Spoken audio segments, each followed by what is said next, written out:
For 35 years, she was not allowed to go into the barn. Her husband, a quiet and loving man, had forbidden it with a gentle but unbreakable firmness. But after his funeral, consumed by a lifetime of unanswered questions, she broke her promise. What she saw when she finally opened that long-locked door was not a dark secret or a hidden betrayal. It was a discovery so unexpected and so heartbreakingly beautiful that it made her fall to her knees, finally understanding the silent, secret world of grief her husband had carried alone for decades. To understand this story, you must first understand the man at its heart and the world that shaped him. Jonathan Brooks was a man of few words, a classic American stoic. He was a man who communicated not through grand speeches or emotional declarations, but through action and steadiness. His world was the vast, quiet landscape of rural Nebraska, a place where life is governed by the seasons, hard work, and a deeply ingrained culture of self-reliance. For men of his generation and from his background, emotional expression was often seen as a weakness.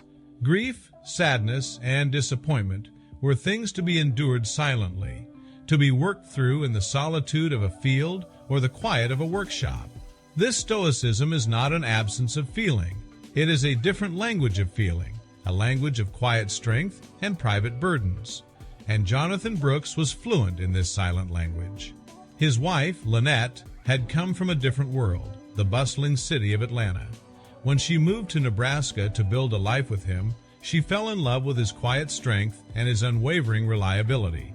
Their life together was built on a foundation of shared routines and unspoken understanding. But there was one part of that life that remained a complete mystery, a locked door in their shared home, the old weather-worn barn that stood behind the house. From the very beginning, Jonathan had made it clear that the barn was his space, a place she was not to enter. His reason was simple and practical. It was unsafe, full of old tools and equipment. But Lynette always felt there was more to it. His request was not a suggestion, it was an unbreakable rule. This story is not just about a locked barn, it is about a shared and silent heartbreak that is experienced by millions of couples around the world. The struggle with infertility. In a society that often places immense pressure on people to have children, the inability to conceive can be a source of profound and complicated grief. And historically, it is a grief that men and women have been conditioned to process in very different ways. For women, the experience is often physical and hormonal, a monthly cycle of hope and loss. For men, the grief can be just as deep, but it is often silent and invisible. It is what psychologists call disenfranchised grief, a sorrow that is not openly acknowledged or socially validated. Men are often expected to be the strong ones, to be the stoic support for their partners, leaving them with no recognized outlet for their own feelings of failure, sadness, and loss of a dreamed-of future. This can lead men to channel their unspoken grief into other areas, into their work, into hobbies, or sometimes into building secret, solitary worlds where they can process their sorrow alone. And for Jonathan Brooks, that secret world was the barn. For years, Lynette and Jonathan tried to start a family. They went through the cycles of hope, the medical tests, the quiet disappointment. They were told they had unexplained infertility, a diagnosis that provided no answers and no closure. And as the years went by, they slowly stopped talking about it. The subject became a ghost in their house, a silent presence in every room. Lynette processed her grief inwardly, a quiet ache she carried with her to her job at the library, into her garden, into the lonely spaces of her day. Jonathan, meanwhile, retreated into his own silence. He grew more withdrawn, spending more and more of his evenings and weekends out in the locked barn. When she would ask what he was doing, the answer was always the same vague, emotionless reply. Just cleaning up, or just organizing. He wasn't hiding something from her, he was hiding something within himself. The barn had become the physical manifestation of his private grief. The years turned into decades. Their life together was peaceful, but it was defined by this central, unspoken sorrow and the locked door that symbolized it. Then, Jonathan fell ill. He was diagnosed with advanced pancreatic cancer. He chose to spend his final days at home, refusing aggressive treatment.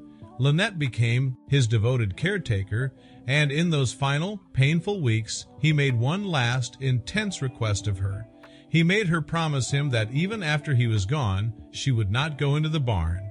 She looked into his eyes and saw not anger or secrecy, but a deep, pleading sorrow. And so she made the promise, the words tasting like ash in her mouth.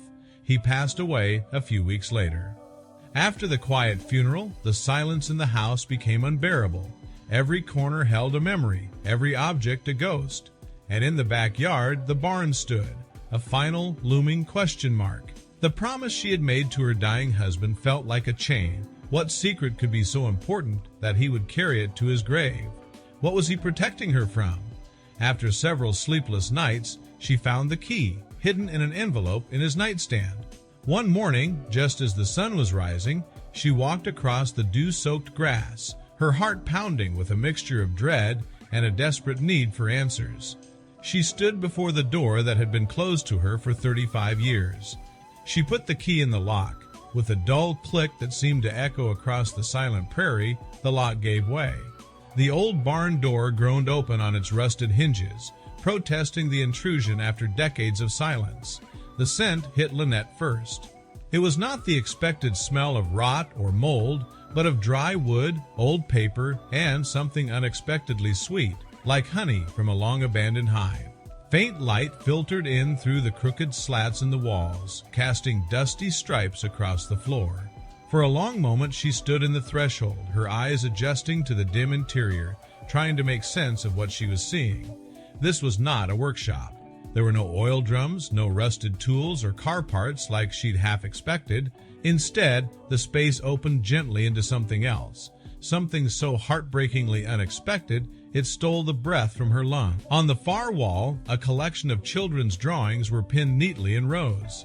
They were bright, uneven sketches in crayon and marker stick figures with wide smiles holding hands, a lopsided sun in the corner of a page, a dog with impossible blue spots.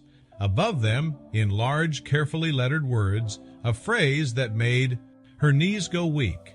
For Mom and Dad. Beneath the drawing sat a small, handmade bookshelf filled with well-worn picture books she recognized from her own childhood. In the corner of the room stood a real wooden crib, sanded smooth and painted white, though the paint had begun to peel with age. A small knitted blanket was folded neatly inside, and resting on the pillow was a stuffed elephant, its button eyes still gentle and alert. This wasn't just a storage space, this was a nursery. A secret, silent nursery, built and tended to in the shadows of their shared unspoken grief. She stepped forward slowly, as if afraid to break a sacred spell. Her fingers brushed against a mobile that hung above the crib, a collection of wooden stars, carved and painted by hand, that turned gently in the draft from the open door. It didn't make sense. None of it. They had never had children. They had tried, year after year, until hope had become an old wound they both agreed not to touch. And yet here, in this secret room he had built behind a locked door, Jonathan had created a world where their child had existed. On the small table next to the crib sat a simple, spiral-bound school notebook. Its blue cover was faded. She picked it up with trembling hands. On the first page, in his neat, blocky handwriting, were the words, "Diary of a Father. For you, my child, if you ever find this." Lynette sank to the dusty floor, her legs no longer able to support her. She turned the pages slowly, and with every line she read, she fell deeper into the secret, grieving heart of the man she had loved for 35 years. The first entries were full of hope and uncertainty. "Today, I built the crib," he wrote. "I don't know if this is silly, if I'm setting myself up for more heartbreak, but I needed to do something with my hands. I needed to believe you could happen. Your mother doesn't know. I don't think she'd understand.